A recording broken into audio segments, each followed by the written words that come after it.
بسم اللہ الرحمن الرحیم الحمد للہ نحمده ونستعینه ونستغفره ونؤمن به ونتوکل علیہ ونعوذ باللہ من شرور انفسنا ومن سیئات اعمالنا من يهده اللہ فلا مضل له ومن يضلله فلا هادی له ونشهد أن لا إله إلا الله وحده لا شريك له ونشهد أن سيدنا ومولانا محمدا عبده ورسوله صلى الله تعالى عليه وعلى آله وأصحابه وبارك وسلم تسليما كثيرا. أما بعد فأعوذ بالله من الشيطان الرجيم. بسم اللہ الرحمن الرحیم. ووصى بها إبراهيم بنيه ويعقوب يا بني إن الله اصطفى لكم الدين فلا تموتن إلا وأنتم مسلمون. وقال تعالى اهدنا الصراط المستقيم صراط الذين أنعمت عليهم غیر المغضوب علیہم ولا الضالین. صدق اللہ العظیم.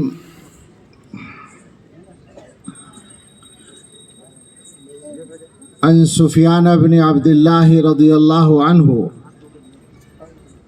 قال قلت یا رسول اللہ قل لی فی الاسلام قولا لا اسأل عنہ احدا غیرک قال قل آمنت بالله ثم استقم او كما قال عليه الصلاة والسلام.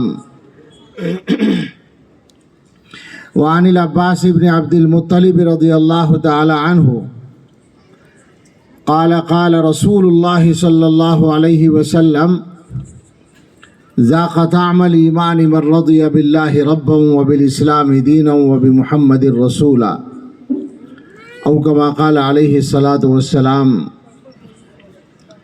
سبحان ربك رب العزة عما يصفون وسلام على المرسلين والحمد لله رب العالمين.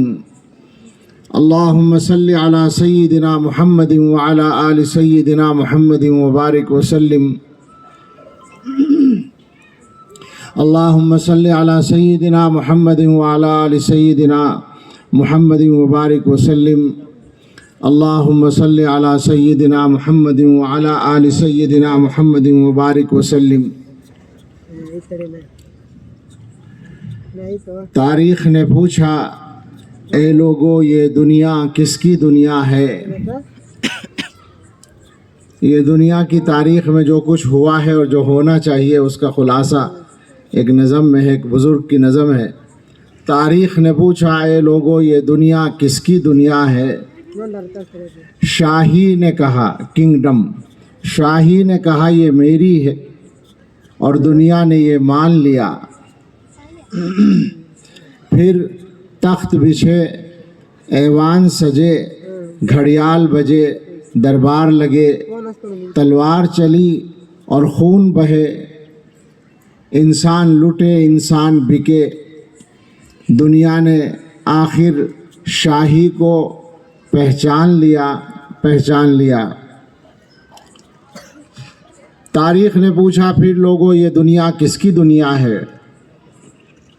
دولت نے کہا، سرمایہ دارانہ نظام، دولت نے کہا یہ میری ہے اور دنیا نے یہ مان لیا.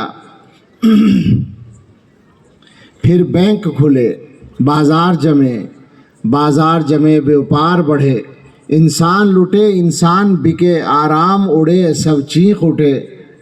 دنیا نے آخر دولت کو پہچان لیا. تاریخ نے پوچھا پھر لوگوں یہ دنیا کس کی دنیا ہے؟ محنت نے کہا، یہ ایک تیسرا نظام، کمیونزم.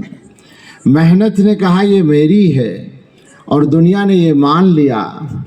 پھر روح دبی، پھر پیٹ بڑھے، افکار سڑے، کردار گرے، ایمان لٹے اخلاق جلے انسان نرے حیوان بنے۔ دنیا نے آخر محنت کو پہچان لیا۔ تاریخ نے پوچھا پھر لوگوں یہ دنیا کس کی دنیا ہے؟ مومن نے کہا اللہ کی ہے، اور دنیا نے یہ مان لیا۔ پھر قلب و نظر کی صبح ہوئی، ایک نور کی لیسی پھوٹ بہی، ایک ایک خودی کی آنکھ کھلی، فطرت کی صدا پھر گونج اٹھی۔ دنیا نے آخر آقا کو پہچان لیا۔ یہ وہ راستہ ہے جس پر دنیا کو آنا چاہیے، اسی کے لیے یہ ساری محنتیں ہیں۔ ہم اللہ تعالیٰ کا شکر ادا کرتے ہیں کہ یہاں حاضری ہوئی۔ جناب مولانا زکریا صاحب زیدہ مجدو سے پہلی ملاقات ہے، غائبانہ وعدہ ہوا۔ ان کے عزیز یہ پڑھتے ہیں عبدالرشید و دیوبند میں، ان کے ذریعے سے، اور میری عادت کے مطابق کہ آخری حد تک میں بچنے کی کوشش کرتا ہوں، جب بالکل مجبور ہوتا ہوں تو پھر وعدہ کرتا ہوں۔ اس طرح مہینوں کے اس کے بعد وعدہ ہوا، اور آج بھی آتے ایئرپورٹ پر تاخیر ہونے سے خطرہ ہو گیا تھا کہ شاید سفر نہ ہو پائے۔ اللہ سے دعا کی اللہ خیر ہے تو آسان کر دے۔ میں ایئرپورٹ کے گیٹ میں 35 منٹ پہلے داخل ہوا، لیکن اللہ نے آسان کر دیا اور میں آ گیا۔ یہاں کافی دیر سے پروگرام چل رہا ہے، اور اس پروگرام کے صدر محترم کا آپ نے بیان سنا ہے، جنہوں نے بہت دلچسپ، عام فہم اور سادہ انداز میں بہت ساری حقیقتوں کو بیان کر دیا، اور میرا خیال ہے کہ ضرورت پوری ہو چکی ہے۔ بالکل نہیں، میں بول رہا ہوں، لیکن بہرحال ڈیوٹی ہے تو پوری کرنی ہے، لیکن ضرورت جو ہے وہ واقعی ہو گئی الحمدللہ۔ اس وقت جہاں کہیں بھی ہم دو چار ایمان والے لوگ جمع ہوں تو کچھ ایسا لگتا ہے کہ ہمیں کچھ رونا دھونا چاہیے، کچھ مل بیٹھ کر غم غلط کرنا چاہیے، تبادلہ خیال کرنا چاہیے، کچھ باتیں کرنی چاہیے اپنے معاملات کو ٹھیک کرنے کی، اس لیے کہ بگاڑ بالکل عام ہے۔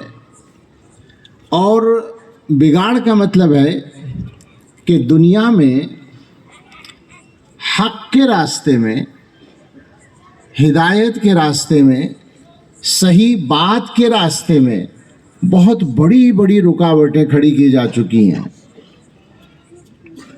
اس وقت کی جو صورتحال ہے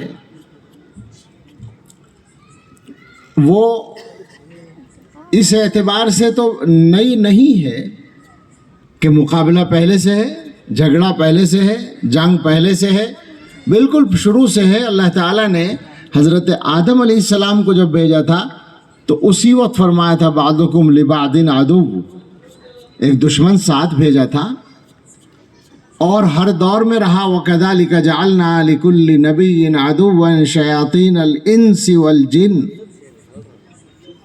ہر پیغمبر کے لیے دشمن مقرر رہے ہیں، اور دو طرح کے دشمن رہے ہیں، وہی دو طرح کے آج بھی ہیں، ایک شیطان کی برادری کے یعنی جنات کے، اور ایک ہماری برادری کے یعنی انسانی شکل کے۔ دونوں طرح کے شیطان قرآن کے الفاظ ہیں، شیاطین الانس والجن۔ تو اس اعتبار سے جھگڑا پرانا ہے، ستیزہ کار رہا ہے ازل سے تا امروز، چراغ مصطفی سے شرار ابو لہبی۔ مگر ہمارے زمانے میں جو ہم محسوس کر رہے ہیں وہ یہ ہے کہ ایک تو رفتار تیز ہو گئی ہے فتنوں کی۔ ہمارے بزرگ حضرت مولانا علی میاں صاحب نور اللہ مرقدہ نے کہیں لکھا تھا کہ پہلے فتنے چھکڑے کی رفتار سے، بیل گاڑی کی رفتار سے آتے تھے، اس لیے کہ وہی چلا کرتی تھی۔ اب ہوائی جہاز کا زمانہ ہے تو اب ہوائی جہاز کی رفتار سے آتے ہیں۔ مولانا کی یہ بات جس زمانے کی ہے، اس زمانے میں ہوائی جہاز سے زیادہ تیز رفتار کا تصور نہیں تھا۔ ہمارے زمانے میں ہوائی جہاز کی رفتار بہت پیچھے چلی گئی ہے۔ اب انٹرنیٹ کا زمانہ ہے جس میں ٹائم نہیں لگتا، مشرق سے مغرب تک کوئی چیز پہنچنے میں جس وقت ہو رہی ہے اسی وقت وہ پہنچ جاتی ہے، تو ظاہر ہے کہ رفتار وہی ہو گئی ہے۔ اب فتنے پہنچنے اور فتنوں کے چلنے کی رفتار تصور سے آگے چلی گئی ہے۔ یہ الگ بات ہے کہ اہل حق اگر اپنے صحیح راستے پر قائم رہیں تو یہ رفتار بھی ان کا کچھ بگاڑ نہیں پائے گی۔ اللہ تعالیٰ نے اگر اس رفتار ہی کی بات کریں تو حق کو ایک رفتار ایک بار بہت پہلے اتنی تیز عطا کر دی تھی، پتہ نہیں کیوں عجیب بات پہلی بار زبان پہ آ رہی ہے کہ اس کی رفتار کا تو قیامت تک کوئی بھی سائنس مقابلہ نہیں کر سکتی، اور وہ ہے حضرت محمد الرسول اللہ صلی اللہ تعالی علیہ وسلم کے سفر معراج کی رفتار۔ کوئی راکٹ تو نہیں چلے گا، کوئی راکٹ ابھی تک جتنے راکٹ وجود میں آئے ہیں وہ آسمان تک تو نہیں پہنچے ہیں، سیاروں تک گئے ہیں، اور سیاروں تک جا کر بھی ان کو آسمان اتنا ہی دور نظر آیا ہے جتنا یہاں سے نظر آتا ہے، اور رحمت للعالمین صلی اللہ علیہ وسلم آسمانوں سے اوپر ہو کر آئے ہیں۔ تو وہ جو سواری رہی ہوگی اللہ تعالیٰ کی معجزے کے طور پر، اس کی رفتار کو تو کوئی نہیں پہنچے گا۔ ہم کہہ سکتے ہیں کہ حق نے اتنا تیز رفتار سفر کیا کہ باطل اس رفتار کو پکڑ نہیں سکتا۔ مگر مسئلہ یہ ہے، جو پریشانی کی بات ہے، کہ اس زمانے میں ہم لوگ جو حق کے ماننے والے ہیں یا جن کے ہاتھوں میں حق کا علم ہے، وہ پہلے کے مقابلے میں کمزور ہیں، اور باطل پہلے سے زیادہ شاید متحد ہے اور حملہ آور ہے۔ مقابلے ہمیشہ رہے ہیں۔ رسول اللہ صلی اللہ تعالی علیہ وسلم سے زیادہ سخت مقابلہ تاریخ میں کسی کو نہیں ہوا۔ اوذیت فی اللہ ما لم یؤذ احد، حضور نے بتایا کہ مجھے اللہ کی راہ میں وہ تکلیفیں دی گئیں جو کسی کو نہیں دی گئیں، مجھے اللہ کی راہ میں اتنا ڈرایا گیا جو کسی کو نہیں ڈرایا گیا۔ تو وہاں تک تو کوئی آدمی نہیں پہنچ سکتا، لیکن ظاہر ہے کہ مقابلہ تھا حضور علیہ الصلاۃ والسلام سے اور آپ کے صحابہ سے، تو حق بہت مضبوط تھا، باطل چاہے جتنا طاقتور رہا ہو۔ ہمارے زمانے میں صورتحال کچھ بدلی ہوئی ہے، اور یہ ایک طرح سے ایک عبوری سا وقفہ ہے۔ علماء یہاں بڑی تعداد میں ہیں، میں بعض باتیں بالکل کھول کر نہیں کہوں گا، اشارے کروں گا، لیکن پہنچ جائیں گی۔ یہ عبوری سا دور ہے، اور اللہ کے بھروسے پر، اللہ پر بھروسہ کر کے، اپنے گناہوں سے ڈرتے ہوئے، اپنی بے عملی سے ڈرتے ہوئے، ہم یہ کہہ سکتے ہیں کہ شاید ستاروں کی یہ جو ماند پڑنے کی سی کیفیت ہے، ہو سکتا ہے کہ یہ سورج کے آنے کی نوید ہو۔ دلیل صبح روشن ہے ستاروں کی تنکتا بھی، اس افق سے آفتاب ابھرا گیا دور گراں خوابی۔ لیکن بہرحال محنت تو کرنی پڑے گی۔ ہمیں سمجھنے کی ضرورت ہے کہ اس زمانے میں صورتحال کیا چل رہی ہے۔ تو ہم یہ دیکھتے ہیں کہ باقاعدہ ہمیشہ کی طرح عالمی طاقتیں سرگرم ہیں، اور ان کی سرگرمی کا جو نشانہ ہے وہ ہدایت کا راستہ ہے، وہ صراط مستقیم ہے، اور اس کے لیے ان کے پاس جو وسائل ہیں ان کا معیار تو بدل گیا، انداز پرانا ہی ہے۔ گمراہی کو پھیلانے کے لیے ان کی طرف سے سب سے پہلے ہمارے ملک کی تاریخ پر اگر بات کریں تو تعلیم کا استعمال ہوا ہے۔ وہ آج بھی ہو رہا ہے۔ ہندوستان میں کہیں بھی آپ جائیں تو آپ کو ان کے اسکول مل جائیں گے جو عالمی طاقتوں کے نمائندے ہیں، ان کے اسکول چھوٹے چھوٹے گاؤں میں مل جائیں گے، مگر یہ اسکول آپ کے زمانے میں نہیں ہے، صرف آپ کے زمانے میں نہیں ہے۔ ہندوستان میں مغلیہ سلطنت ختم نہیں ہوئی تھی کہ ہندوستان میں انگریزوں کے اسکول قائم تھے۔ 1857 میں جب دلی کا تخت ختم ہوا اور اسی وقت میں ہمارے اکابر نے حضرت حاجی امداد اللہ مہاجر مکی رحمۃ اللہ علیہ کی قیادت میں حضرت مولانا قاسم صاحب نانوتوی رحمۃ اللہ علیہ، حضرت مولانا رشید احمد گنگوئی رحمۃ اللہ علیہ، حافظ امین شہید رحمۃ اللہ علیہ، اور اسی میں ایک بہت ممتاز نام تھا حضرت مولانا رحمۃ اللہ کیرانوی رحمۃ اللہ علیہ اور دوسرے حضرات، انہوں نے باقاعدہ میدان میں جنگ لڑی تھی، اور اس کے بعد ایک جنگ کا بہت بڑا میدان چھڑ گیا تھا۔ وہ ہتھیاروں کی جنگ کا نہیں تھا بلکہ ایمان کی حفاظت اور ایمان کو ختم کرنے کی جنگ کا تھا۔ تو اس میدان میں سب سے بڑا کام تو دارالعلوم دیوبند کا قیام ہوا، لیکن فوری طور پر جو مقابلے میں کام کرنے پڑے ان میں پادریوں سے مذہبی مباحثوں اور مناظروں کا کام تھا، یا یوں کہیں کہ حکومت کی سرپرستی میں اپنے مذہب کی زبردستی تبلیغ کا جو ایک سیلاب آیا تھا، اس سیلاب پر بند باندھنے کا کام تھا۔ اس میں جن حضرات نے کام کیا ان میں سب سے مشہور نام ہے مولانا رحمۃ اللہ کیرانوی رحمۃ اللہ علیہ کا۔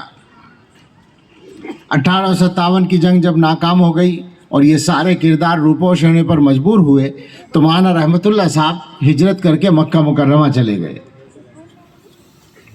وہاں جا کر ان کو خیال آیا کہ میرے بھائی کا ایک پوتا ہے جو چھوٹا سا ہے اور وہ تعلیم کے مرحلے میں ہے، اب اللہ جانے وہ کہاں پڑھ رہا ہے۔ تو انہوں نے وہاں سے خط لکھا کہ وہ جو میرے بھتیجے کا بیٹا سعید نام کا ہے وہ کیا پڑھ رہا ہے، مجھے تفصیل بتائی جائے۔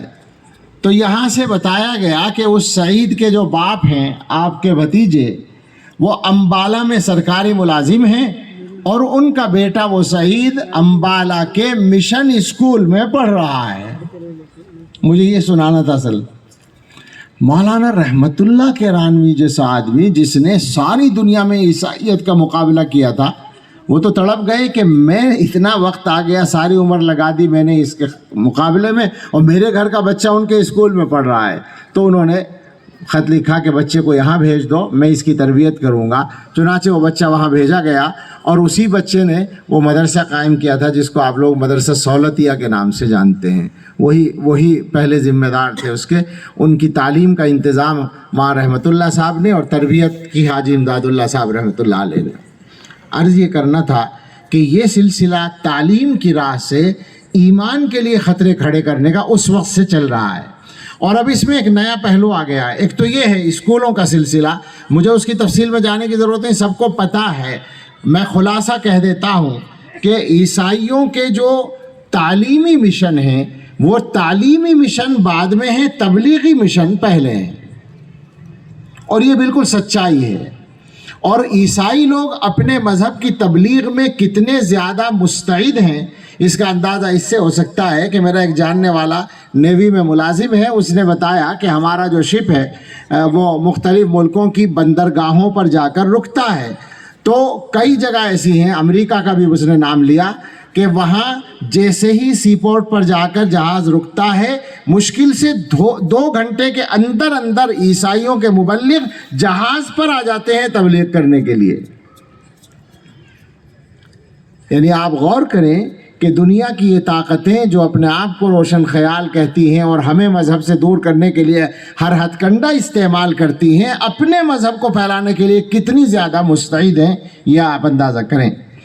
یہ تو ایک سلسلہ پرانا ہے اور اب تک طاقت کے ساتھ چل رہا ہے، لیکن اب ایک دوسرا سلسلہ تعلیم ہی کی راہ سے اور ہے، اور وہ ہے ذہنوں کو بدلنا، فکری ارتداد اور اس کا جو خطرناک مرحلہ ہے وہ ہے الحاد، مذہب سے دور ہو جانا، ایتھسٹ بننا۔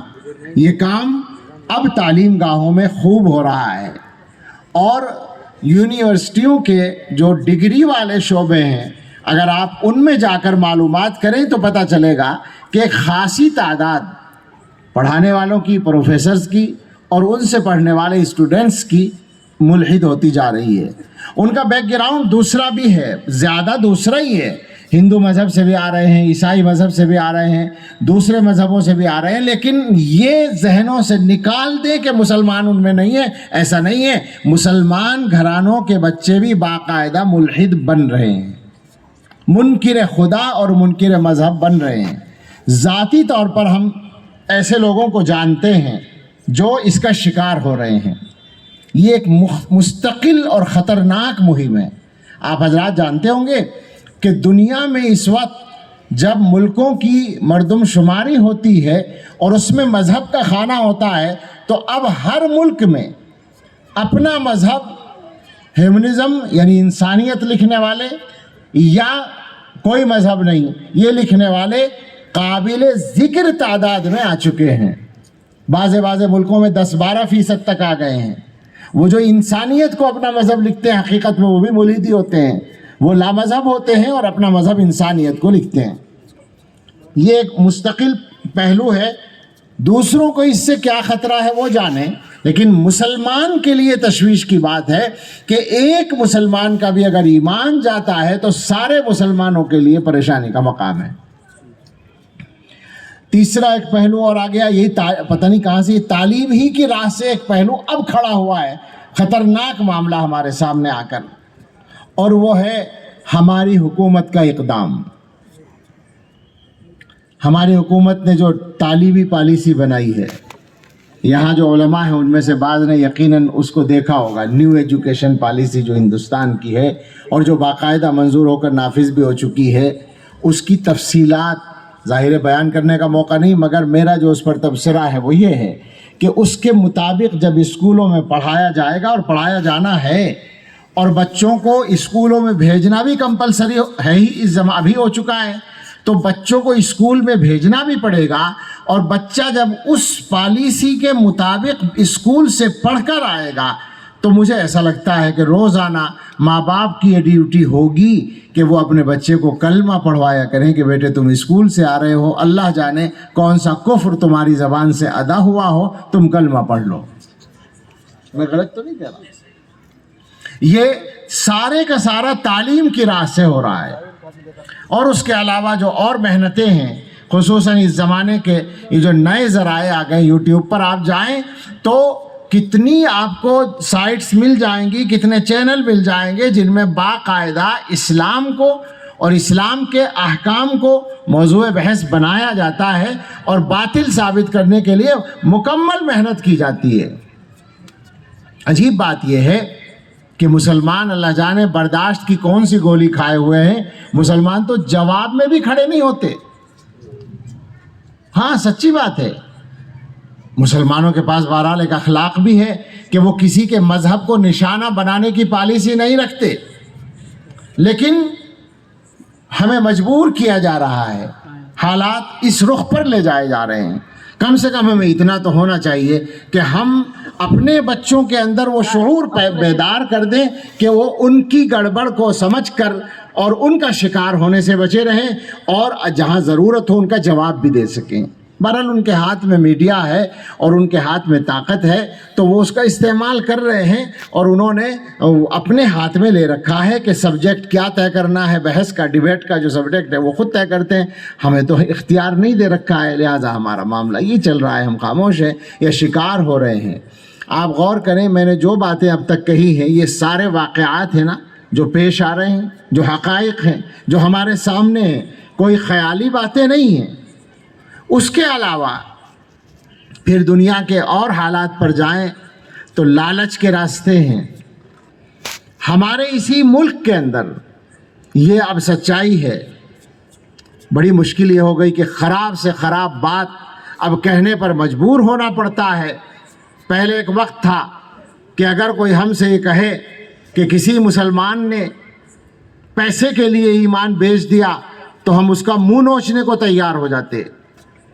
اور میں خود اپنے بارے میں آپ کو بتاؤں، 20-25 برس پہلے جب ذرا جوشیلی تقریریں کیا کرتے تھے تو مجھے یاد ہے کہ ہم بہت دھڑلے سے کہتے تھے کہ مسلمان اپنا ایمان نہیں چھوڑتا. مگر اب بال سفید ہوئے ہیں تو سر شرم سے جھک گیا ہے. اب یہ کہنے کے لائق منہ نہیں رہا کہ ہم یوں کہیں کہ مسلمان اپنا ایمان نہیں چھوڑتا. لوگ ہمارے منہ میں ہاتھ دیں گے کہ کہاں کی بات کرتے ہو، ہر قدم پر تمہارے مسلمان بھائی بک رہے ہیں، چھوٹے چھوٹے مفادات کے لیے بک رہے ہیں. میری اب تک کی بات کا خلاصہ یہ ہے کہ سب سے زیادہ خطرے جس چیز کے لیے ہمارے سامنے ہیں وہ ہمارا ایمان ہے، ہمارا اور ہمارے بچوں کا اور ہماری نسلوں کا. اور یہ اس میں سے کوئی بھی بات کسی پر الزام نہیں ہے.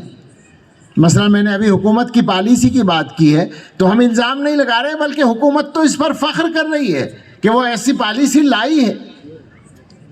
وہ دیومالائی کہانیوں کے ذریعے سے بچوں کی تہذیب اور اخلاق کی بچوں کو سکھانے کا نظام بنایا ہے اس نے، تو وہ تو فخر کر رہے ہیں اس پر. یہ تو ہمارا مسئلہ ہمارے لیے مسئلہ پیدا ہو رہا ہے کہ ہمارے ایمان کا کیا ہوگا. ہم کوئی زبردستی ان کے سر الزام نہیں لگا رہے ہیں. تو اب ایسے حالات میں سوچنے کی بات مسلمانوں کے لیے بنتی ہے کہ انہیں کیا کرنا ہے. مسلمان کیا کر رہے ہیں، ذرا سی 2-4 منٹ میں اگر اجازت ہو تو اس پہ بھی بات کر لیں. مسلمان یہ کر رہے ہیں کہ ہندوستان میں یہ گناہ گار بہت جگہ جاتا ہے، تقریباً اکثر صوبوں میں جانا ہوا، اور جس جگہ جانا ہوا چھوٹے چھوٹے گاؤں میں بھی اور بڑے بڑے شہروں میں بھی تو 2-3 باتوں کو پوچھا ہے. آپ سے پوچھنا نہیں چاہ رہا ہوں چونکہ بڑے شریف لوگ جمع ہیں، دیندار لوگ جمع ہیں، لیکن اگر میری بات یہاں بھی صادق آ رہی ہو تو بتا دیجئے گا آہستہ سے. پوچھا ہے میں نے جا کر کہ کیا مسلمانوں کے ذمے سودی قرضہ تو نہیں ہے. مجھے ابھی تک کوئی ایسی جگہ نہیں ملی جہاں نہیں میں جواب ملا ہو. بڑی تعداد میں مرد بھی اور عورتیں بھی سودی قرضے میں بند گئے ہیں.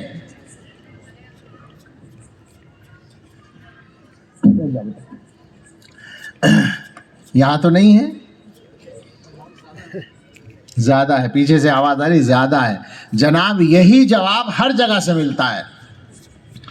کونے کی بات کر رہا ہوں، یعنی وہ جو ہے جب لفظ بولتے ہیں نا لوگ کسی بات کو پورے ہندوستان کو بتانے کے لیے کہ کشمیر سے کنیا کماری تک، تو کنیا کماری جو خاص جگہ ہے وہاں تو میں نہیں گیا، لیکن اس کے قریب تک گیا ہوں، ادھر کشمیر تک گیا ہوں، تو بالکل یہی میں کہہ سکتا ہوں کہ کشمیر سے لے کر کنیا کماری تک مجھے کوئی جگہ نہیں ملی جہاں پر مسلمان سودی قرضے کے بوجھ میں دبے ہوئے نہ ہوں.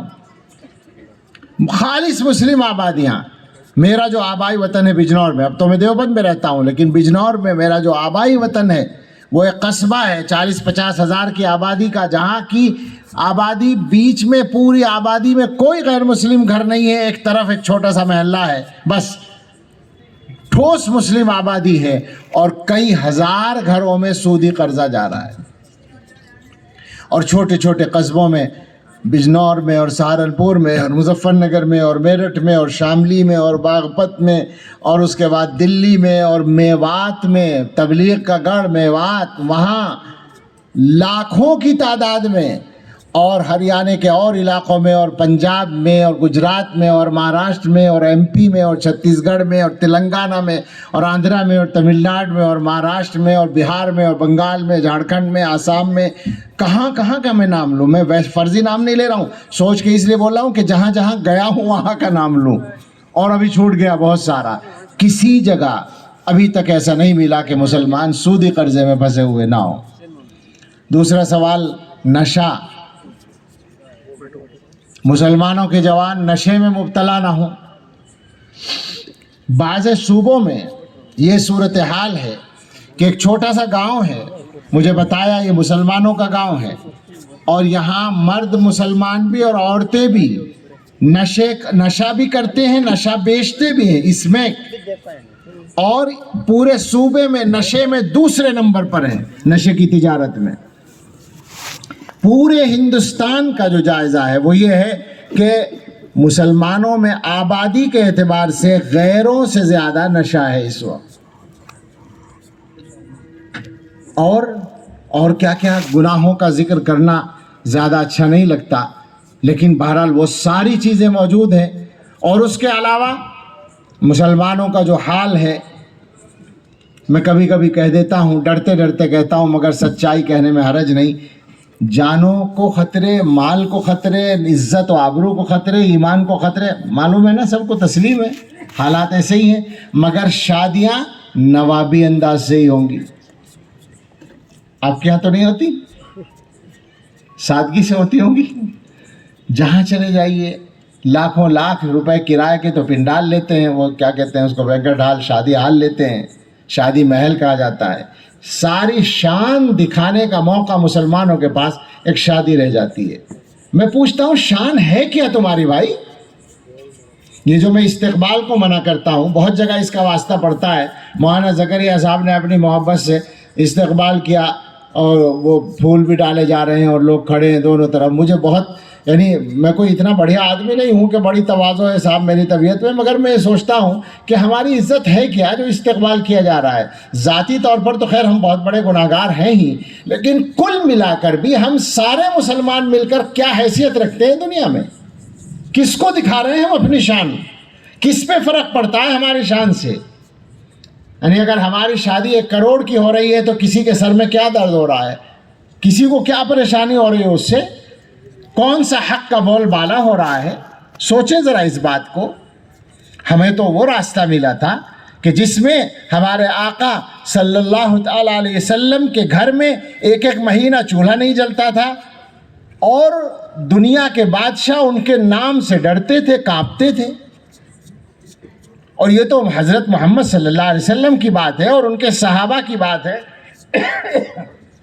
حال یہ تھا جس کو شان کہتے ہیں، حقیقت میں جو شان ہوتی ہے کہ عمر فاروق رضی اللہ تعالیٰ عنہ نے بیت المقدس کو فتح کرنے کے لیے سفر کیا تھا۔ بیت المقدس فتح ہو گیا تھا، معاہدہ لکھنے کے لیے سفر کیا تھا، اور ان کے کرتے میں 12 پیوند لگے ہوئے تھے، اور ان کے پاس کوئی قافلہ لے کر نہیں گئے تھے، ایک غلام کو ساتھ لے کے گئے تھے، اور ایک ہی سواری کا اونٹ تھا، کبھی وہ سوار ہوتا کبھی وہ سوار ہوتے، وہ پورا قصہ آپ جانتے ہیں۔ اس عمر فاروق کا جس کے کرتے میں 12 پیوند ہیں، آج غریب سے غریب آدمی کے کرتا پھٹا پیوند والا نہیں ملے گا۔ وہ عالم اسلام کا سب سے بڑا آدمی، اور وہ دنیا کا سب سے بڑا آدمی تھا اس زمانے میں، سب سے طاقتور انسان تھا۔ 12 پیوند کرتے میں لگے ہیں سواری کے لیے، 2 آدمیوں کے پاس 1 اونٹ ہے، اور دنیا کے بادشاہ کانپ رہے ہیں کہ عمر فاروق نے مدینے سے قدم نکالا ہے، پتہ نہیں کہاں ان کا قدم جائے اور کیا ان کا اقدام ہو۔ اور یہ تو صحابہ کی بات ہے، ان کی باتیں بہت بڑی ہیں۔ 1000 برس گزرنے کے بعد ترکی کے بادشاہوں میں ایک بادشاہ کا نام ہے تاریخ میں، سلیمان اعظم قانونی۔ اس کے زمانے کے حالات میں لکھا ہے کہ اس دور میں حالت یہ تھی کہ اگر کوئی مسلمان عیسائیوں کے کسی گاؤں میں کسی رات کو مہمان ہوتا تھا تو اس رات اس گاؤں کے گرجا گھر میں گھنٹہ نہیں بجتا تھا اس مسلمان کے احترام میں۔ آج کیا صورتحال ہے؟ ساری دنیا کے مسلمان کسی ایک مسئلے پر متفق ہو کر مطالبہ کریں، پورا کرا کے دکھا دیں۔ تجربے ہو چکے ہیں نا۔ قرآن کی توہین کرنے والے آدمی کو ساری دنیا کے مسلمانوں نے چاہا کہ پکڑا جائے، سزا دی جائے۔ نبی اکرم صلی اللہ تعالیٰ علیہ وسلم کی شان میں گستاخی کرنے والوں کو ساری دنیا کا ہر مسلمان دل سے چاہتا ہے، اور حکومتیں بھی احتجاج کرتی ہیں، ہوتے ہیں کامیاب۔ ایک گھٹیا سے، ادنا سے، کمزور سے، بیکار سے انسان کو گرفتار کرانے میں بھی کامیاب ہوتے ہیں۔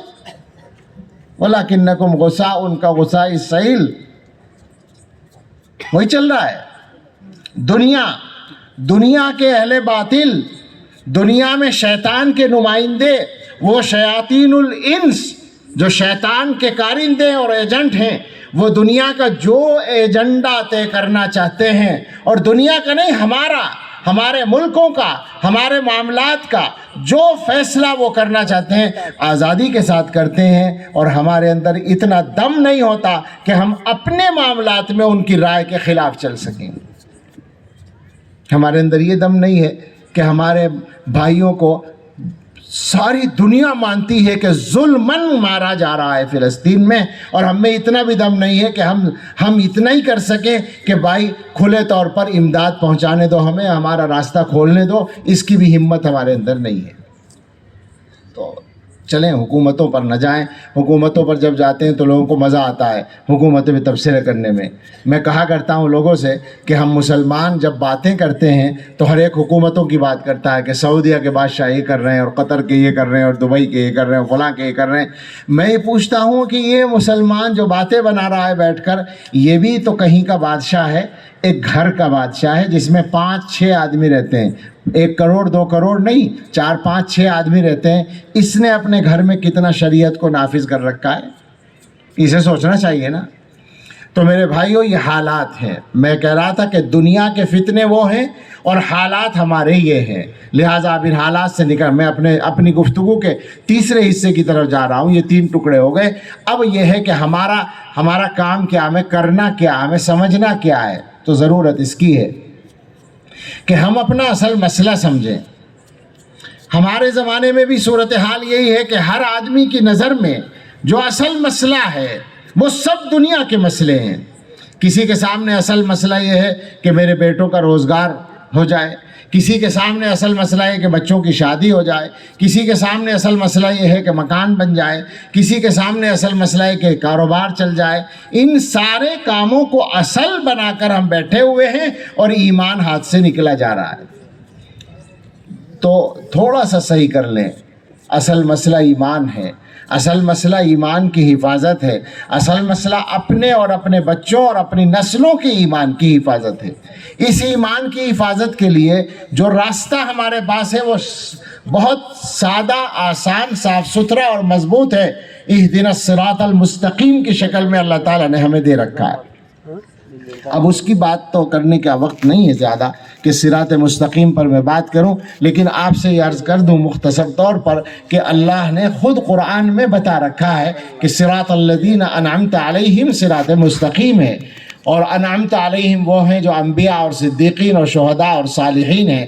رسول اکرم صلی اللہ تعالیٰ علیہ وسلم نے بتایا ہے میرا راستہ اور میرے صحابہ کا راستہ، ما انا علیہ و اصحابی، میری سنت اور میرے صحابہ کا طریقہ یہ سیدھا راستہ ہے، اور اس سیدھے راستے کی حفاظت کا انتظام اللہ کی طرف سے مقرر ہے۔ وہ حضور نے پہلے بتا دیا، یحمل هذا العلم من كل خلف عدول ينفون عنه تحریف الغالین وانتحال المبتلین وتأویل الجاہلین۔ حضور علیہ السلام اپنے وقت پر دنیا سے تشریف لے گئے صحابہ کے حوالے کر کے۔ صحابہ کرام نے حضور علیہ السلام سے اس سیدھے راستے کو صحیح طور پر محفوظ کر لیا، سیکھ لیا، سمجھ لیا، اور اگلی نسل کو سکھا دیا۔ اب آگے کیا ہوگا؟ حضور نے فرمایا یہ علم جو ہے اس کو ہر بعد والی نسل کے معتبر لوگ حاصل کریں گے، اور حاصل کر کے ہر زمانے میں ان کی ایک ڈیوٹی ہوگی، ایک کام ہوگا۔ وہ دین کے اندر غلو کرنے والوں کی طرف سے جو بگاڑ آئے گا اس کی نفی کریں گے، اسے کنڈم کریں گے۔ باطل والوں کی طرف سے دین میں جو ملاوٹ کی کوشش کی جائے گی اس کی نشاندہی کر کے اس کو الگ کریں گے۔ بے علم لوگوں کی طرف سے دین کی جو غلط تشریح ہوگی اس کی صحیح وضاحت کریں گے کہ یہ غلط ہے، یہ صحیح ہے۔ یہ ہر دور میں علماء کی ذمہ داری ہوگی۔ یہ ڈیوٹی اللہ کی طرف سے مقرر ہو گئی، اور ہر دور میں یہ ڈیوٹی چلی آ رہی ہے۔ آپ کو یہ سمجھنا ہے اور یہ محسوس کرنا ہے کہ یہ کون ہیں، وہ لوگ کون ہیں جن کے پاس یہ نبوت کی امانت ہے، کن کے پاس یہ حضور علیہ السلام اور صحابہ کرام کے طریقے کی امانت محفوظ ہے۔ میں عام لوگوں کو سمجھانے کے لیے ایک بات کہہ دیا کرتا ہوں، چونکہ ہمارے زمانے میں گمراہی پھیلانے کے راستے بہت آ رہے ہیں. بہت سارے لوگ صحابہ کا نام لے کر گمراہی پھیلاتے ہیں، بہت سے لوگ حدیث کا نام لے کر گمراہی پھیلاتے ہیں. وہ بیچ کے لوگوں کو نکال دیتے ہیں اور سیدھے حدیث پر چھلانگ لگاتے ہیں. بیچ کے لوگوں کو نکال دیتے ہیں اور صحابہ پر جا کر بات کرتے ہیں کہ صحابہ نے یہ کیا، ہم یہ کریں گے. ہم یہ کہتے ہیں کہ تم نے صحابہ کو نہیں دیکھا، صحابہ سے جنہوں نے سیکھا، پھر ان سے جنہوں نے سیکھا، پھر ان سے جنہوں نے سیکھا، سلسلہ دیکھو کیسے چلا آ رہا ہے. یہ ایک زنجیر ہے، اس زنجیر کا کوئی حلقہ ٹوٹا ہوا نہیں ہے. جن لوگوں کے پاس علم اس شکل میں آیا ہے کہ وہ اپنا سلسلہ حضرت محمد الرسول اللہ صلی اللہ تعالی علیہ وسلم تک صحیح طور پر پہنچا سکتے ہیں، وہ معتبر راستہ ہے. وہ اس زمانے میں ان علماء کے پاس ہے جو اکابر دیوبند سے نسبت رکھتے ہیں. ان کے مدرسوں کا نام کچھ بھی ہو سکتا ہے، اداروں کا نام کچھ بھی ہو سکتا ہے، مگر راستہ وہی ہے، اور وہ صحیح راستہ اور سیدھا راستہ اور سچا راستہ ہے. یہ مدرسے، اب اس پر ہمیں آنا ہے، بات اسی پر کرنی ہے بنیادی طور پر. یہ جو راستہ ہے جس کو بچانا ہے، مسلمانوں کے ایمان کو بچانا ہے، اس کو بچانے کا راستہ. مسلمانوں کو اللہ تعالیٰ نے دین کے بہت سارے کام دے رکھے ہیں، سارے کاموں کی ضرورت ہے، لیکن ایک بنیاد ہوتی ہے جس کے بغیر کام نہیں چلتا. اس بنیاد کا نام وہ جو میراث نبوت کی امانت چلی آ رہی ہے، وہ امانت جہاں محفوظ ہے وہی جگہ وہ بنیاد ہے جس کا نام مدرسہ ہے. تھوڑا سا سمجھانے کے لیے ایک قصہ سناؤں. ایک مرتبہ دیوبند دارالعلوم میں ایک آدمی آیا امریکہ کا، اور وہ سرکاری آدمی تھا. اس نے دارالعلوم دیکھنے کی خواہش ظاہر کی، دکھا دیا گیا. واپس آ کر بیٹھا. حضرت محتمم صاحب رحمۃ اللہ علیہ، مولانا مرغوب الرحمان صاحب، میں کہنے لگا کہ آپ کا دارالعلوم بس اتنا ہی بڑا ہے؟ جیسے چھوٹا لگا ہو. جنہوں نے دیکھا ہے ان کو پتا ہے کہ کتنا بڑا ہے، کئی سو بیگھے میں بنا ہوا ہے. تو ان کو تعجب ہوا، انہوں نے پوچھا کہ کیا بات یہی ہے جو آپ نے دیکھا ہے، کہ آپ اس طرح کیوں کہہ رہے ہیں؟ اس نے کہا کہ اصل میں مسلمانوں کی مذہبی سرگرمیوں کی رپورٹیں مرتب کرتا ہوں دنیا بھر میں جا کر. امریکی وزارت خارجہ کا میں ایک سیکشن کا ذمہ دار ہوں. تو جہاں جہاں مسلمان رہتے ہیں دنیا میں، مختلف ملکوں میں، اور ان کی کچھ دینی سرگرمی ہوتی ہے، میں وہاں جاتا ہوں. تو میں جہاں جہاں بھی گیا اور آپ کے مذہب کا کوئی کام مضبوطی کے ساتھ ہوتا ہوا مجھے ملا، اور اس کی جڑ کو میں نے کریدا تو اس کے نیچے سے دیوبند نکلا. تو میں یہ سمجھتا تھا کہ یہ ادارہ جو ساری دنیا کی جڑوں میں گھسا ہوا ہے خود کتنا بڑا ہوگا. یہ ایک مثال ہے جس سے آپ سمجھ سکتے ہیں مدرسے کے کردار کو. میں کوئی دارالعلوم دیوبند جو متعین ادارہ ہے اس کا پروپیگنڈا نہیں کر رہا ہوں، بلکہ مدرسہ کیا ہے اس کی حقیقت عرض کر رہا ہوں. دارالعلوم دیوبند میں بھی ہے، اور گدک میں بھی ہے، اور ہر جگہ موجود ہے. یہ وہ سارے ادارے جو اس نہج پر کام کر رہے ہیں، یہ سب دیوبند ہیں. اور ان کا کردار کیا ہے، اور انہوں نے کیا کردار ادا کیا ہے. ایک چھوٹا سا جائزہ تجزیہ، پہلی بار میں حاضر ہوا ہوں، کچھ باتیں پہنچانا ضروری ہے. ہماری تاریخ میں عام طور پر تو یہ ہوا کہ جہاں ہم گئے اور اسلامی نظام، اسلام کا انصاف دنیا کے سامنے آیا تو وہاں کا زمین و آسمان بدل گیا، اور آخر تک وہ ممالک اسلام کے سائے میں رہے. لیکن کہیں کہیں اس کے خلاف بھی ہوا ہے، جہاں ہم سے غلطیاں ہوئی ہیں. ظاہر بات ہے اسلام ضمانت ہے بقا کی، انصاف ضمانت ہے بقا کی. جب وہ اس پر ہم مضبوط نہیں رہیں گے تو پھر ہمارا باقی رہنا بھی مشکل ہوگا. تو دنیا، ہماری امت کی تاریخ میں 2 ملک ایسے ہیں جہاں خاص طور سے ہمارے ہاتھوں سے مکمل طور پر حکومت کا نظام چھینا گیا ہے. ایک اسپین ہے، اسپین اندلس جسے کہتے ہیں عربی میں، اور ایک ہندوستان ہے. ان دونوں ملکوں کی تاریخ میں ملتی جلتی کچھ باتیں ہیں. 600-700-800 سال وہاں بھی حکومت ہوئی اور یہاں بھی. وہاں بھی کبھی سارا ملک ایک ساتھ رہا اور کبھی چھوٹے چھوٹے ٹکڑوں میں تقسیم رہا. یہاں بھی ایسا ہی ہوا. اکبر کے دور میں، عالمگیر کے دور میں سارا ہندوستان، بہت بڑا ہندوستان حکومت میں رہا اور کبھی چھوٹے ٹکڑوں میں بھی رہا. اور فرق یہ ہے کہ اسپین میں علمی اور کیا کہتے ہیں فنون کی ترقی جس کو کہا جاتا ہے، بلکہ فوجی اور سیاسی طاقت کے اعتبار سے بھی چھوٹا سا ملک ہونے کے باوجود ہمارا دبدبا ایک زمانے میں زیادہ رہا. اسپین کے جو اندلس کے بادشاہ تھے، ہمارے مسلم بادشاہ، ان کے دربار میں یورپ کے حکمرانوں کے جھگڑوں کے فیصلے ہوتے تھے. یہ طاقت تھی. ہندوستان میں یہ طاقت نہیں رہی کبھی، حالانکہ یہ بڑا تھا. اس کے بعد وہاں بھی ہم سے حکومت عیسائیوں نے لی، یہاں بھی ہم سے حکومت عیسائیوں نے لی. سمجھ رہے ہیں نا آپ بات؟ اسپین میں بھی جو ہم سے چھیننے والے تھے وہ عیسائی تھے اور یہاں بھی. لیکن عجیب بات یہ ہے کہ اسپین میں ہم سے جس نے حکومت لی تھی وہ ایک چھوٹی سی علاقائی طاقت تھی. پڑوس کا ایک بادشاہ تھا اور اس کی بیوی جو تھی اس کو اپنے باپ کی طرف سے ایک ریاست ملی ہوئی تھی، تو گویا چھوٹے چھوٹے 2 ریاستوں کے ذمہ دار تھے شوہر بیوی. انہوں نے ہم سے اسپین کی حکومت، غرناطہ کی حکومت چھینی تھی ایک علاقائی طاقت نے. اور ہندوستان میں جو ہم سے حکومت لی وہ کس نے لی؟ برطانیہ عظمیٰ، جس کی سلطنت میں سورج غروب نہیں ہوتا تھا. یعنی وہ دنیا کی اس وقت نمبر 1 کی طاقت تھی. دنیا کے بے شمار ملک اس کے قبضے میں تھے. پھر ایک اور بات، دنیا میں مدد کرنے کے لیے اگر مسلم ممالک میں سے کوئی آ سکتا تھا تو ہندوستان میں جب حالات آئے تو بھی، اور اسپین میں حالات آئے تو بھی ایک ہی طاقت تھی، اور وہ تھی ترکی خلافت، عثمانی سلطنت. اور جب اسپین میں حالات آئے تھے تو عثمانی سلطنت اپنی جوانی کے زمانے میں تھی، شباب تھا اس کا، اور اس کا بحری بیڑا دنیا کا نمبر 1 کا بیڑا تھا. اور ہمارا جب نمبر آیا 19ویں صدی میں تو عثمانی سلطنت کا بڑھاپا تھا، کمزوری کا عالم تھا. اب آپ ساری باتوں کو دوبارہ سوچیں کہ اسپین میں ہماری طاقت زیادہ مضبوط رہی اور حکومت چھیننے والی طاقت چھوٹی تھی.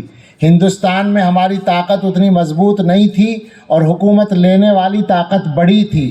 مدد کرنے والے اس وقت طاقتور تھے، ہمارے نمبر پر آ کر کمزور تھے. ہونا کیا چاہیے تھا؟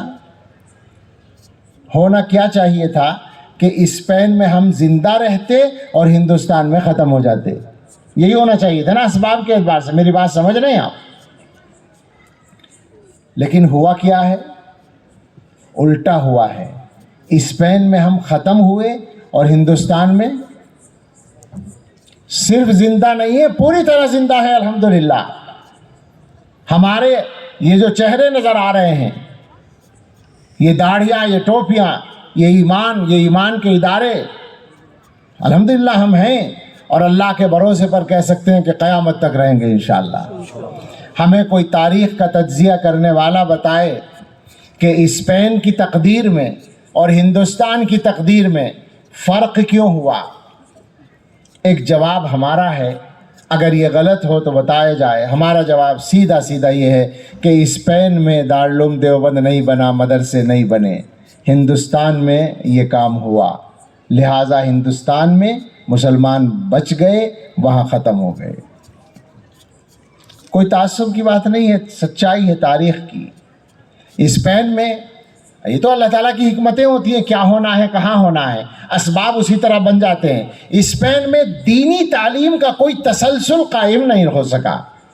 ہندوستان میں قائم ہو گیا اور زیادہ مستحکم طریقے پر ہو گیا. ایک مثال بیچ میں اور یاد کر لیں، ابھی تازہ 20ویں صدی کے اندر جو ہوا تھا، روس کے علاقوں میں انقلاب آیا 1917 میں، کمیونسٹ انقلاب، اور وہ 1991 تک پوری اپنی طاقت اور جبروت اور مضبوطی اور پکڑ کے ساتھ اور جکڑ کے ساتھ قائم رہا.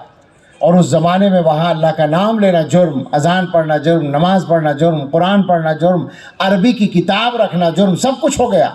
لیکن جب 1991 میں سوویت یونین ختم ہوا اور وہ ممالک آزاد ہوئے اور ان کی مردم شماری سامنے آئی، تو ازبکستان اور قزاقستان اور کرغیزستان اور ترکمانستان اور فلاں فلاں جو ممالک نکل کے آئے، تو کہیں 99%، کہیں 95%، کہیں 96% مسلمان۔ کیسے؟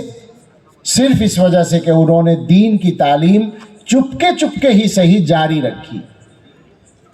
وہاں کی تفصیلات مجھے معلوم ہیں، ہمارے حضرت کا وہاں سفر ہوا، حضرت ہمارے شیخ حضرت مولانا پیر ذوالفقار احمد صاحب نقشبندی دامت برکاتہم، انہوں نے وہاں عجیب تجربہ کیا۔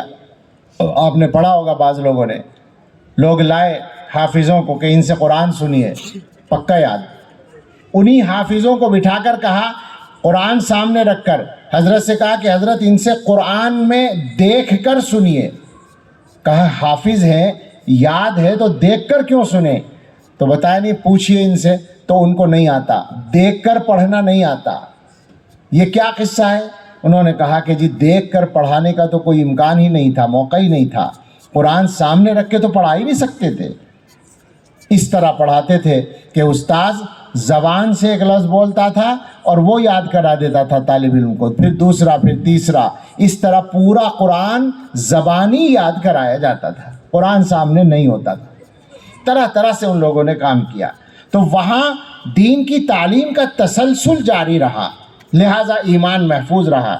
یہاں پر اللہ تعالیٰ کی توفیق سے یہ نظام زیادہ مضبوط طریقے پر قائم ہوا، مدرسوں کی شکل میں۔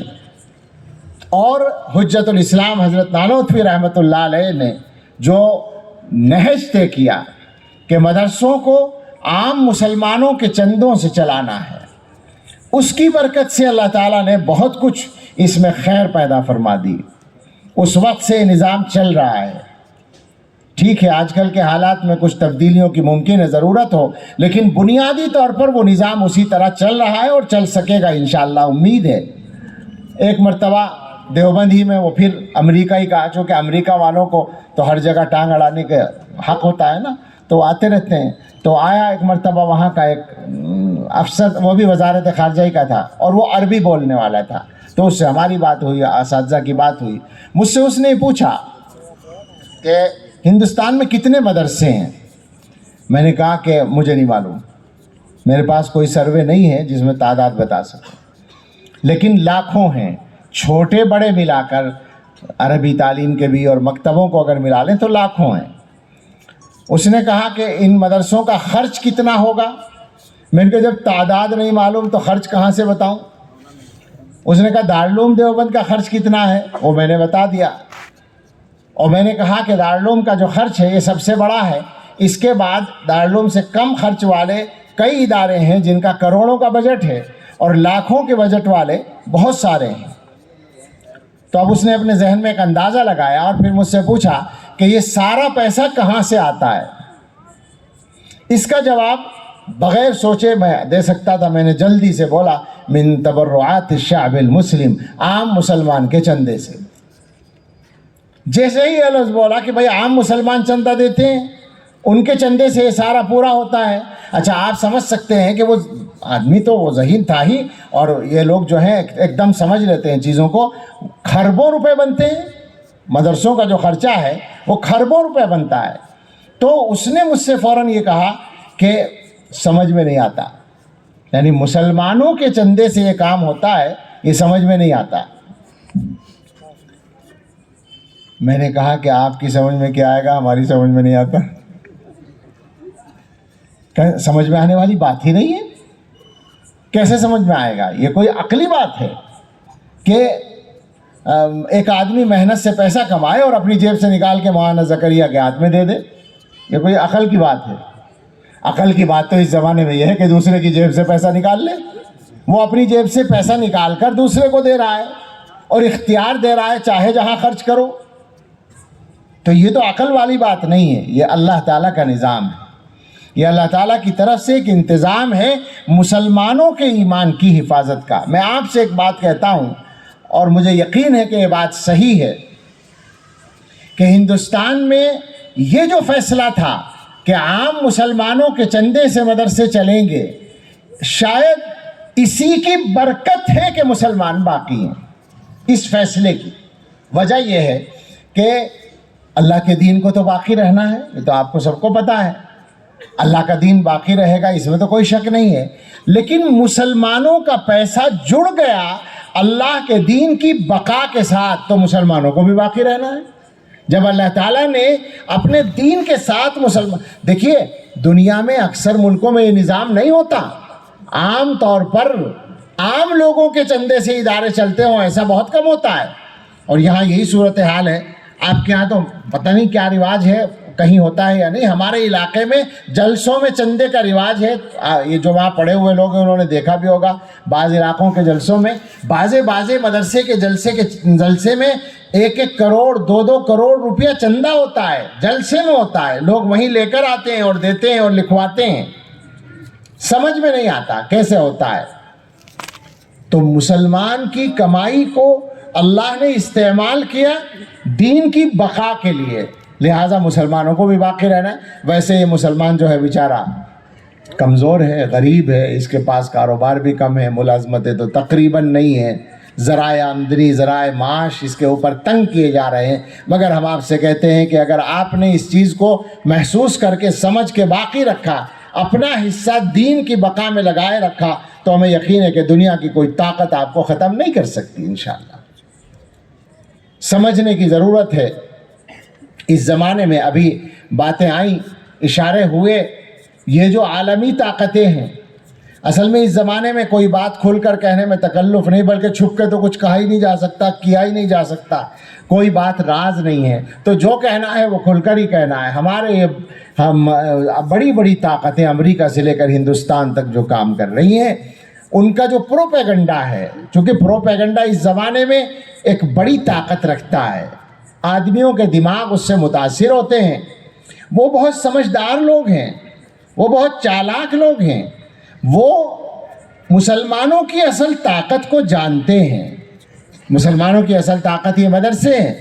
اب اگر وہ یہ کہیں کہ صاحب مدرسوں کو بند کرو، تو لوگ کہیں گے بھئی کیوں بند کرو، یہ تو غلط بات ہے۔ اگر آپ کسی آدمی کو مارنا چاہیں اور خامخواہ مارنا شروع کر دیں تو لوگ کہیں بھئی کیوں مار رہے ہو، اور اگر آپ یہ کہیں کہ چور چور چور، تو آپ کے ساتھ 10 آدمی اور مارنے والے تیار ہو جائیں گے۔ یہی ہوتا ہے نا دنیا میں، پروپیگنڈے سے آپ کو مدد مل جاتی ہے۔ انہوں نے پروپیگنڈے شروع کیے کہ یہ مدرسے گڑبڑ کر رہے ہیں، یہ مدرسے دہشت گردی سکھا رہے ہیں۔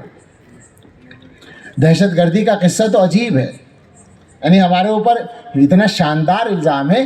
ایک لیڈر صاحب ہیں، بلکہ منسٹر ہیں غالباً، دیوبند میں آ کر کہہ کر گئے کہ یہاں ایک دہشت گردی کا مندر ہے، دارالعلوم دیوبند کو دہشت گردی کا۔ اب بندے خدا کو یہ بھی خیال نہیں کہ اپنے مندر کی توہین کر رہا ہے،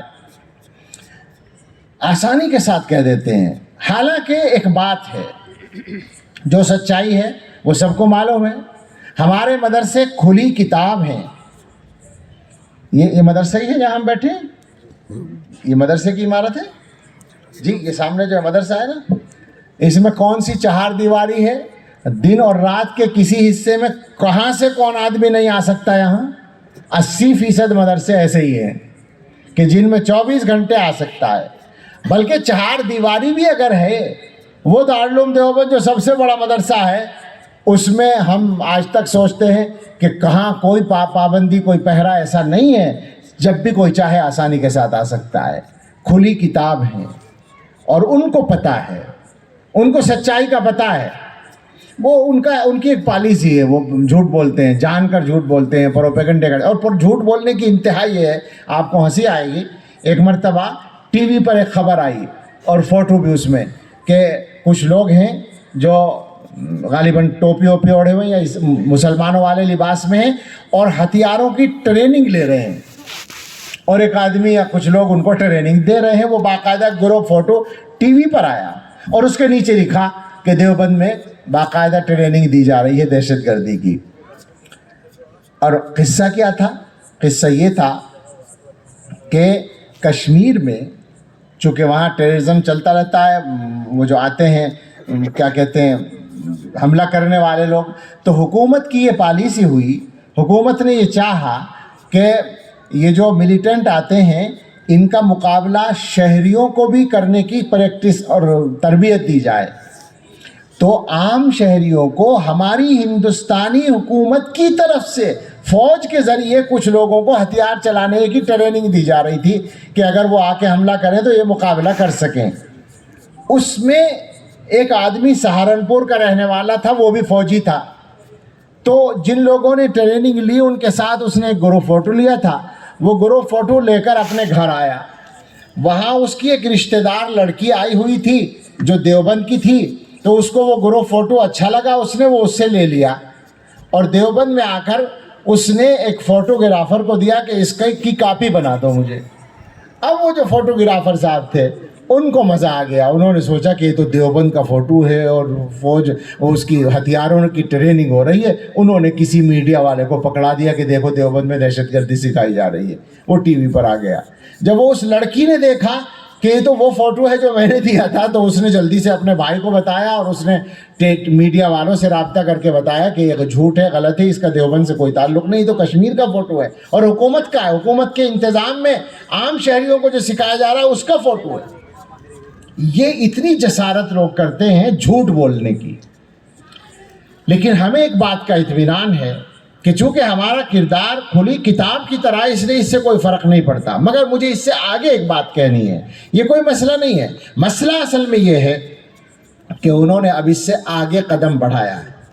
انہوں نے یہ شروع کیا ہے کہ مدرسوں میں جو پڑھایا جاتا ہے, اور پڑھایا کیا جاتا ہے قرآن و حدیث, اب اس میں وہ کیڑے نکال رہے ہیں. اب وہ یہ کہتے ہیں کہ قرآن میں فلاں فلاں جو بات ہے وہ دہشت گردی کو بڑھاتی ہے. حالانکہ ابھی یہ سرکاری طور پر نہیں کہہ سکتے. سرکاری طور پر تو ہماری ابھی رمضان میں امت شاہ سے ملاقات ہوئی تھی جمعیت علماء کے وفد کی, تو انہوں نے خود ہمارے سامنے کہا کہ قرآن حدیث پڑھانے میں ہمیں کوئی اعتراض نہیں. ان کے یہی الفاظ تھے کہ قرآن حدیث پڑھانے میں کوئی اعتراض نہیں. مگر ان کے جو ادھر ادھر کے کارندے ہیں اور جو پروپیگنڈسٹ ہیں, انہوں نے یہ شروع کر دیا ہے اور نشانہ بنانا شروع کر دیا ہے باقاعدہ. تو اب مسلمانوں کو ہوشیار ہونے کی ضرورت ہوگی کہ اس پروپیگنڈے سے وہ متاثر نہ ہو اور ہمارے لوگوں میں اتنی صلاحیت ہو کہ وہ اس پروپیگنڈے کا جواب دے سکیں اور واپس آ جائیں پھر اسی بات کی طرف جو چلتے چلتے پھر آ گئی ہے کہ اس زمانے میں سچی بات یہ ہے ماحول سے مسلمان متاثر ہو رہے ہیں. میں اپنی بات اب سمیٹ رہا ہوں. ماحول سے مسلمان متاثر ہو رہے ہیں اور بڑی ایک تعداد ایسی ہے جو ایمان کے سلسلے میں کمزور ہوتی جا رہی ہے. یہ کوئی جھوٹ نہیں ہے, یہ الزام نہیں ہے. آسانی کے ساتھ یہ جو قصے ہوتے ہیں نا بچیوں کے, لڑکیاں غیر مسلموں کے ساتھ جو جاتی ہیں, تو بہت جگہوں پر یہ ہوا ہے کہ کسی لڑکی کو دیکھ لیا کسی جاننے والے نے غیر مسلم لڑکے کے ساتھ اور اس کے ماں باپ کو بتایا کہ آپ کی بیٹی وہاں ہے. تو ماں باپ نے کہا کہ تمہیں کیا پریشانی ہے بھائی, اس کا ساتھی ہے اس کے ساتھ جا رہی ہے, اس میں کیا پریشانی ہے. یہ سچے واقعات بہت سی جگہ کے ہمارے علم میں ہیں. یعنی ایمان کی کمزوری یہاں تک پہنچ گئی ہے اور بچوں کا غلط رخ پہ جانا یا فکری اعتبار سے عقیدے کے اعتبار سے گمراہ ہونا, یہ تو کوئی بات ہی نہیں رہی ان لوگوں کی نظر میں. بلکہ یہ مجمع جو بیٹھا ہے یہ تو دیندار لوگوں کا مجمع ہے. آپ اگر گہرائی سے جا کر جائزہ لیں گے, اور گہرائی سے جائزہ لینے کا موقع ملتا ہے یا تو علماء کو اور یا جماعت کے لوگوں کو, دعوت و تبلیغ والوں کو, تو ان سے آپ پوچھ سکتے ہیں کہ حالات کیا ہیں. یعنی میں ڈرتا ہوں یہ لفظ کہتا ہوا, مگر کیا کریں, کوئی بھی بات کہے بغیر پہنچتی نہیں ہے اور پہنچائے بغیر کام نہیں چلتا ہے. ایمان بہت سارے لوگوں کا خطرے میں ہے. کوئی لالچ, بڑا لالچ یا بڑا دباؤ بہت سارے لوگوں کو ایمان سے محروم کر سکتا ہے. اس کا خطرہ کھڑا ہوا ہے, ہندوستان میں کھڑا ہوا ہے, اور یہ ہم سب کے لیے تشویش کی بات ہے. مشکل مرحلہ ہے ہمارے حصے میں, ہم کمزوروں کے حصے میں نازک وقت آیا ہے, مشکل تقاضے آئے ہیں, نازک حالات آئے ہیں. لہٰذا ہمیں سب کو بہت زیادہ سوچ سمجھ کر کام کرنے کی ضرورت ہے. صحیح راستے پر آنا اور کاموں کی ترتیب کو بھی صحیح رکھنا. میں یہ کہتا ہوں، بالکل صفائی سے کہتا ہوں کہ دین کے جتنے کام ہیں، جس کا جیسا موقع اور جیسی صلاحیت ہو، دین کے ہر کام میں آدمی لگ سکتا ہے. مگر یہ جس کو مدرسہ کہا جاتا ہے، یہ جس کو بچوں کی ایمانی تربیت گاہ کہا جاتا ہے، یہ جو مکتب ہے، یہ جو مدرسہ ہے، یہ جو دارالعلوم ہے، یہ جو ادارے ہیں، ان کے بارے میں ہم آپ سے صفائی سے کہتے ہیں کہ یہ سارے دینی کاموں کی بنیاد ہیں. آپ کی خانقاہیں، آپ کے تبلیغ و دعوت کے سلسلے اور آپ کی ملی تنظیموں کی سرگرمیاں، یہ ساری کی ساری سر آنکھوں پر. ہمارا تو سب سے تعلق ہے الحمدللہ، لیکن اس کے بعد ہم آپ سے کہتے ہیں کہ اصل مدرسہ ہے. مدرسے سے سب کو ملے گا. تبلیغ و دعوت والے لوگ محنت کریں گے اور لوگوں کو لائیں گے دین کی طرف. دین کہاں سکھائیں گے؟ ہو سکتا ہے کوئی دعوت والا کہے کہ ہم تو جماعت میں سکھا دیں گے. بے فکر رہو، تمہاری جماعت میں پورا دین نہیں سیکھا جا سکتا. دیندار بنے گا آدمی، دین کا شوق اس میں پیدا ہوگا. علم کہاں سے آئے گا؟ علم تو مدرسے سے آئے گا. اس سے برا نہ مانے لوگ. کوئی یہ نہ سمجھے کہ صاحب انہوں نے دعوت کے خلاف بات کہہ دی. آج کل بڑی مشکل یہ ہے کہ صحیح بات کہنا بھی لوگوں نے مشکل بنا دیا. مسلمانوں کو اس پر بھی آنا پڑے گا کہ اگر اپنی رائے کے خلاف کوئی صحیح بات ہے تو اسے برداشت کرنے کی بھی عادت ڈالیں. فرقے نہ بنائیں، گروہ نہ بنائیں، پارٹیاں نہ بنائیں. یہ دعوت و تبلیغ اور مدرسے یہ آپس میں کوئی ایک دوسرے کے مقابل پارٹیاں نہیں ہیں. یہ سب ایک دوسرے میں گٹمن ہیں. اور دعوت و تبلیغ مدرسوں کی شاخ ہے. کام ہے یہ ہمارا. ہم اس کی مخالفت نہیں کر رہے ہیں، ہم یہ بتا رہے ہیں کہ آپ دین کی طرف لائیں گے تو علم کے لیے اس کو مدرسے میں آنا پڑے گا. علم چند چیزوں کا نام نہیں ہوتا.